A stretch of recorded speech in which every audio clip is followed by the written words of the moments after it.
નમસ્કાર ખેડૂત મિત્રો, ગ્રીન એન્ડ એગ્રી ક્લિનિક અને ગ્રીન એન્ડ એગ્રી કન્સલ્ટન્સી રાજકોટથી હું કુબાર સંદીપ. આજે આપણે અહીંયા વૈજ્ઞાનિક ઢબે લીંબુડી બાગાયતી પાકનું વાવેતર થઈ રહ્યું છે. તમે જોઈ શકો છો. તો આમાં જે મિક્સ 4 થી 5 પ્રકારનો ખોળ છે અને એની અંદર જો આ સિસુડોમોનાસ છે, ટાઇકોડર્મા, યુમિક એસિડ 19 આવું બધું વૈજ્ઞાનિક જે પ્રાઇમરી જે ટ્રીટમેન્ટ આપવાની હોય છે એ બધું આમાં આપણે આપી દીધું હોય. અને જો આ વાવેતરની સાઈડ ચાલુ છે.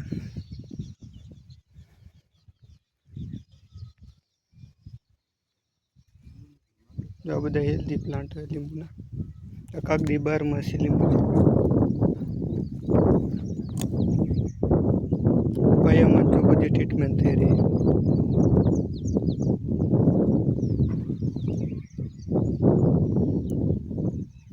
આ ટ્રીટમેન્ટ કરવાથી પ્લાન્ટને પ્રાઇમરી ન્યુટ્રિયન્ટ પણ મળી રહે અને બીજા કોઈ પણ રોગ જીવાત પણ ન થાય, જેમ કે મૂંડો છે, ઉધઈ છે, ફૂગ છે, એવું કોઈ પણ જાતનો રોગ પ્રાઇમરીમાં જ પાયામાં જ ન લાગે એને.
અમારી ટીમ બધી વૈજ્ઞાનિક ઢબે માર્કિંગ છે, પછી લેઆઉટ, ડ્રોઈંગ, વાવેતરથી માંડીને હાર્વેસ્ટિંગ સુધીની સંપૂર્ણ માર્ગદર્શન અમારી ટીમ બધી મળશે. ગ્રીન એન્ડ એગ્રી ક્લિનિક, ખેતીનું આધુનિક દવાખાનું, રાજકોટ. મોબાઈલ નંબર નોટ કરશો: 97 32 35 55.